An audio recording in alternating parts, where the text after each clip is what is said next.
cars and light bulbs are a lot better than riding horses and lighting up candles.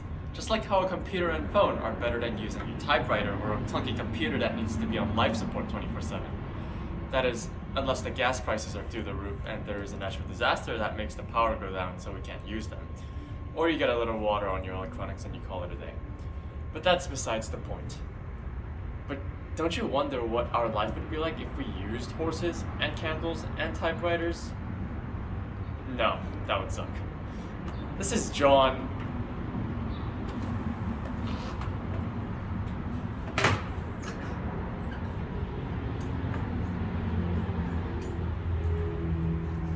This is John Lee, and welcome back to another episode of Crash Course.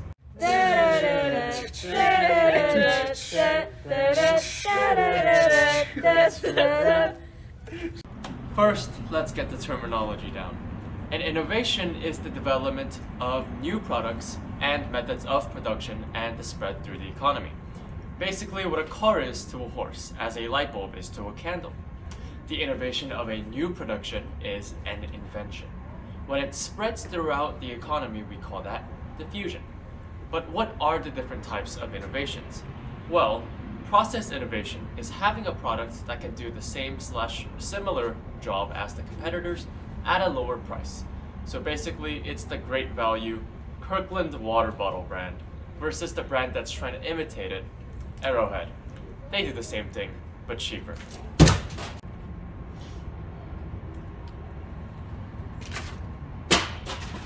Product innovation is a completely new product that people are willing to pay for. Think of both luxury and necessity ideas such as phones or laptops. A radical innovation is a brand new technology or idea not previously thought of, like a phone. Maybe we can actually get some flying cars in the future. Well, let's move on. Incremental innovation is slowly changing the concept of, or the way a previous product is used, usually so that it can work better, like the spinning jenny that only started with 8 spindles and then could spin 100. General purpose technologies are new technologies with many applications, such as the steam engine, electricity, and transportation. Thank goodness we don't have to use horses anymore. But their food is a lot cheaper than gas, so no, let's not. An innovation system is the relationships among private firms, governments, educational institutions, individual scientists, and others involved in the invention, modification, and diffusion of new technologies, and the way these social interactions are governed by a combination of laws, policies, knowledge, and social norms in force. What is diffusion? It's the act where other people want to copy the invention, and if so, then the original owner will only earn a small amount of profit, if any, and slowly their profits may return to zero. For example, you can sell your company to an investor and get a small amount of equity in return. But it could also be that if the technology is too old, then other companies slowly come up with better ways to work it. So you upgrade some phones. If they don't innovate, they can make negative profits, but can also fail to figure out ways to reduce the amount of labor needed to produce. Ring ring. Hello? Joseph R. Biden? I'm still waiting on my tax refunds from last year.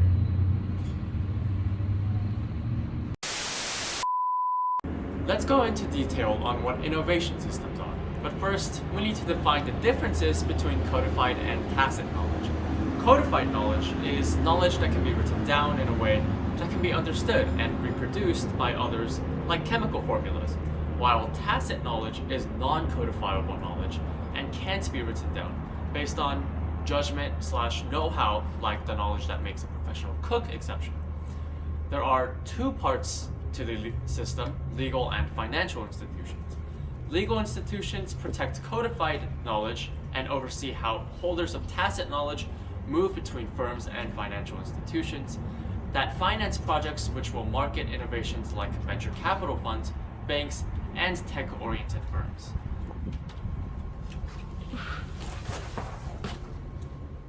Hey, I'm Angelica, and today I'll be talking about how Silicon Valley in California and the German innovation systems are two examples of innovation systems that operate very differently but still run successfully. To start off, the innovations that Silicon Valley is most known for are their important digital technologies, or IDT. They dominate in radical codified knowledge. On the other hand, the German innovation system dominates in incremental tacit knowledge, especially in capital goods and transport equipment. In Silicon Valley, most of the innovating firms are startups that focus on building up new ideas and methods. Some of the more popular startups, such as eBay, HP, and PayPal, all started in Silicon Valley. In Germany, most companies have been around for a long time and focus on continuing the development of their traditional industries rather than creating new ones. Now, we move on to how the government is involved in these innovation systems. Electronic and high energy physics companies would sign military contracts with the US government. But after the Bayh-Dole Act of 1980 was passed, more private investors were funding Silicon Valley companies and government involvement decreased. Back in Germany, though, the government is still very involved in the success of their innovation systems, as they would pay for employee training. This would result in lower training costs for the company themselves while still maintaining its high quality. Additionally, company boards make sure to have worker representatives to ensure that company decisions benefit all, not just the board of directors. In Silicon Valley, most of the innovators are engineers and scientists. In Germany, the innovators are skilled workers and engineers. The social norms in Silicon Valley differ from those in Germany. In Silicon Valley, innovators are more competitive and risk taking, whereas innovators in Germany are cooperative and risk pooling. From a financial perspective, Silicon Valley firms are based on venture capital. Germany innovation firms focus on retained earnings. In Silicon Valley, patents are more important, but in Germany, non patent protections are the most important. Okay, I know that was a lot of information, but basically, Silicon Valley is that new techie college grad that is out for money and is willing to take the risk to get there. Germany's innovation systems is like your traditional grandma who is the sweetest because she just wants the best for everyone and wants everyone to be safe, with no risky stuff involved. If that doesn't make any sense, it's okay. Just nod your head and move on. So let's get back to John Lee. Thanks for that, Angelica. Now let's discuss how innovation and multiple corporations work together within the economy. Complements are goods that go together, hence, when the price of one good goes up, the price for the other also goes up too. For example, if you buy a left shoe, you would also need to buy the right shoe as well because they come as a pair. On the other hand, substitutes are goods that can be valuable for themselves and have an inverse relationship. For example, have you ever seen that Pepsi commercial where a kid buys Coca-Cola cans to reach the Pepsi button on the vending machine? That is an example of substitutes because as Coca-Cola's value decreases, the value switches over to Pepsi. Now, we all know the ancient debate between Coca-Cola and Pepsi, and to be honest, both have their merits. But if you are someone who likes Dr. Pepper, you are a menace to society. Now, back to complements and substitutes. Each of them have their own challenges because complements rely on each other. If one good doesn't continue innovating, both goods suffer, while substitutes can lead to higher costs or lack of innovation due to their competitive nature. Let's look at an example of this. Plug Car and Netflix are two firms that produce electric cars and invest in battery exchanges that benefit the cars. As you can see, their values increase together. When both innovate, both benefit. When one doesn't innovate, the other is affected negatively. And when both don't innovate, both are unaffected. The decisions are made independently, but their decisions can affect the other firm.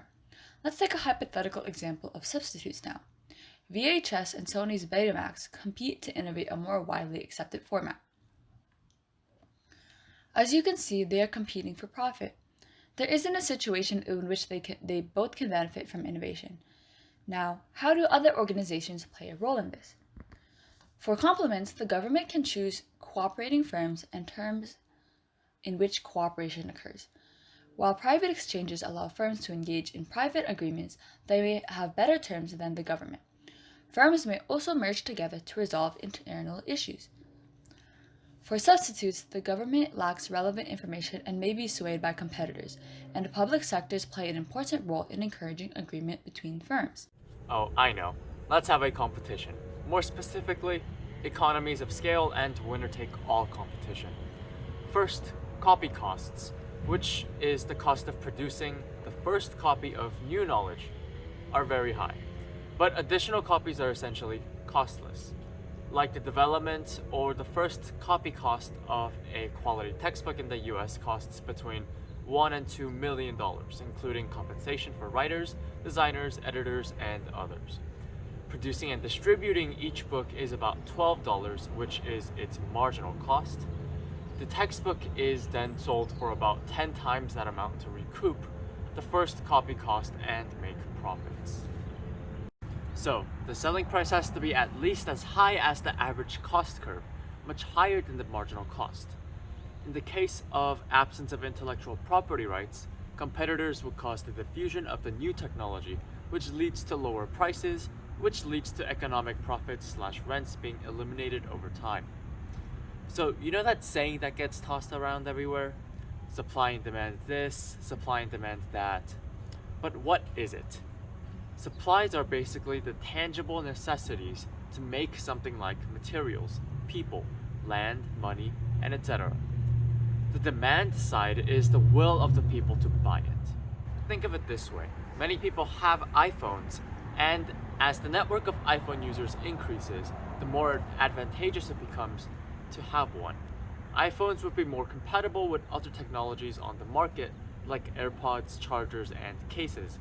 And they also have the benefit of being compatible with other iPhone users, such as with the use of iMessages, AirDrop, and Find My iPhone.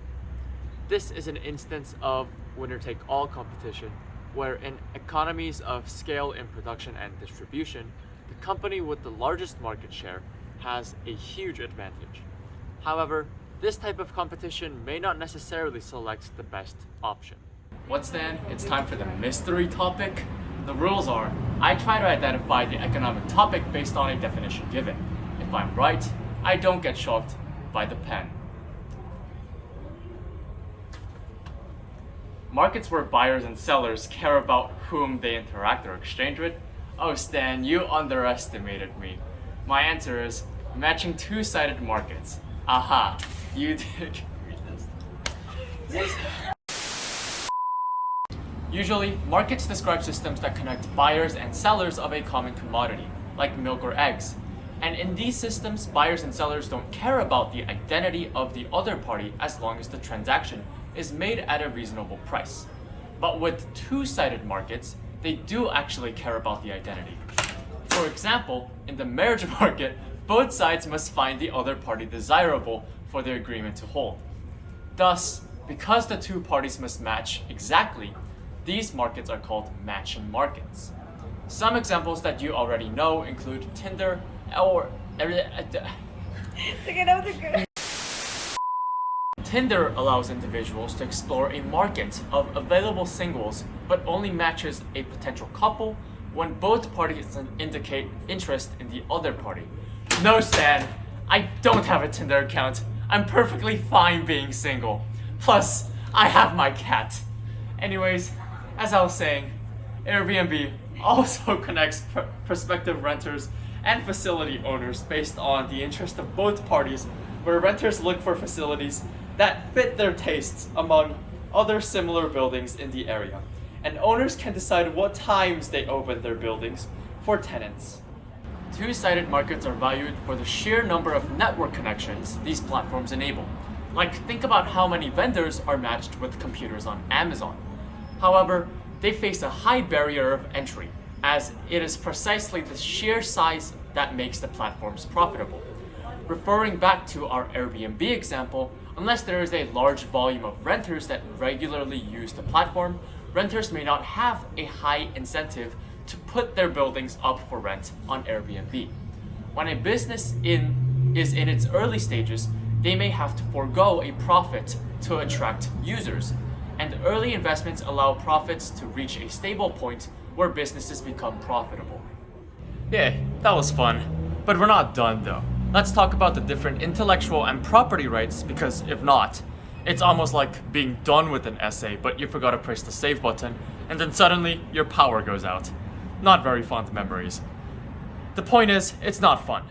Patent holders have to share the idea in an application, so when approved, other companies cannot copy that same idea, usually lasting 20 years before they need to be renewed again.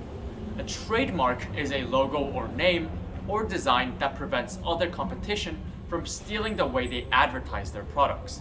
Let's take into account Nike. Nobody can make shoes that look exactly like Nike, and they cannot use their logo of the little check mark or their slogan, "Just do it." But companies can make shoes that are very similar and cheaper, just not the same. Intellectual property is certain knowledge that only a certain amount of people know, so that the probabilities of others trying to copy it is slim. Like Coca-Cola. Did you know that only a very small amount of employees actually know the formula? And if you tell others, then you lose your job. Yup, so that's why there is only one Coca-Cola. But how do these intellectual property rights affect innovation? Simple. They keep your products and ideas safe so that other people don't steal it, or worse, use your product to make more money off of it. Now, that would be very unfortunate. And that is why Plankton is still on the search for the Krabby Patty formula, because he can't make anything better. No, but seriously. They could create a monopoly which had a benefit for the holder of the intellectual property right, increase profit, stimulate research and profit. Or they could impede innovation and diffusion of new products or ideas by limiting the ability of others to copy the innovation. So, Coca Krabby Patty, whatever floats your boat. Example, when the patent on a pharmaceutical blockbuster drug expires, firms specializing in copying drug formulations and selling generic versions of the drug can enter the market, and the drug's prices decreases as it is exposed to price competition. The patent's owner's profits decrease significantly. Rapid falls in profits demonstrate that the monopolies created by patents can be immensely valuable for the patent owner, but costly for users of the patented innovation. But wouldn't that mean if there are so many patents in the world, then there would be little to no innovation at all? Let's go to the thought bubble.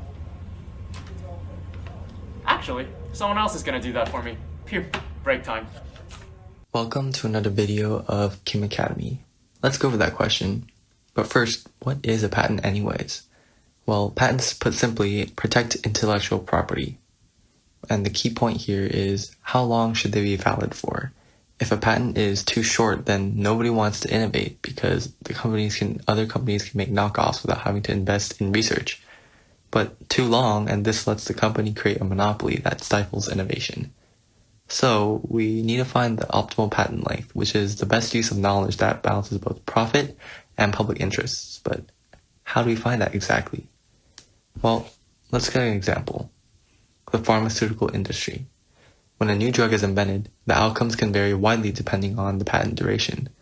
Look at this graph, for example. When the patent duration is very short, the cost goes down because other generic versions of the same drug can be made quickly, forcing the original company to lower the costs. Here, public benefit is high as more people can access a potentially life-saving drug. However, in the opposite case, when patent durations are too long, the company can establish a monopoly on that drug, making sales soar but preventing adequate access to the medication, which means more people can die. Let's generalize this concept by condensing it into what we call an isototal benefit curve. And in short, this is a trade-off between innovation and diffusion, diffusion being the rate at which innovation is accepted into the market. And we can illustrate this through the equation U equals B times P sub 1, where B is the total benefits to others on the x-axis, and P sub 1 is the probability of that innovation actually happening, put on the y-axis. Once again, if there is a greater public benefit, this decreases profits for the company, meaning that they most likely won't start pouring thousands of dollars into funds into research and development, and we don't get new products. Now, this second graph represents a feasible set which further illustrates the trade-off between high probability of innovation and total benefits to others if a firm innovates. Increasing protection durations makes the company more likely want to innovate since they can make a profit out of it. But all this is up to a point.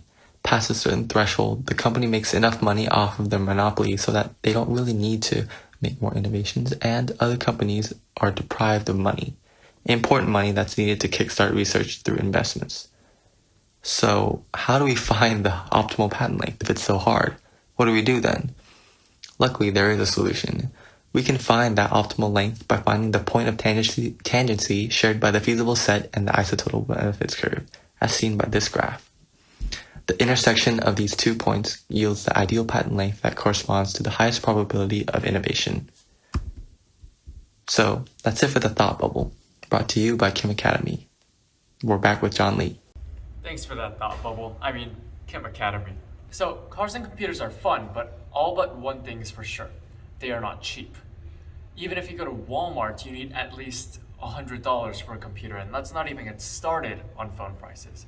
But if the product isn't cheap, then it probably means that making the product isn't cheap either. But where does money come from? As stated in the beginning, general purpose technologies are the foundation, while other innovations follow along to either make them easier to work with or create something fun you can use with family and friends. So if the government loves one thing, it's money. But does the government have anything to do with innovation? Well, without an idea, you have no product. But without money, you also don't have a product. That's where the government comes to the rescue. The government often funds research projects in the early stages, and once the innovation sees progress, it is often adopted by private businesses such as corporate research and development or venture capital funds. Some examples are electronic programmable computers developed following World War II, development of the atomic bomb during the Second World War, and DARPA's funding of the development of the internet.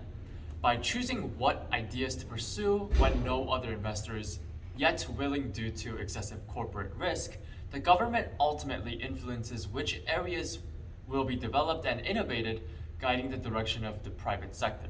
But hey, why would citizens want to work with the government?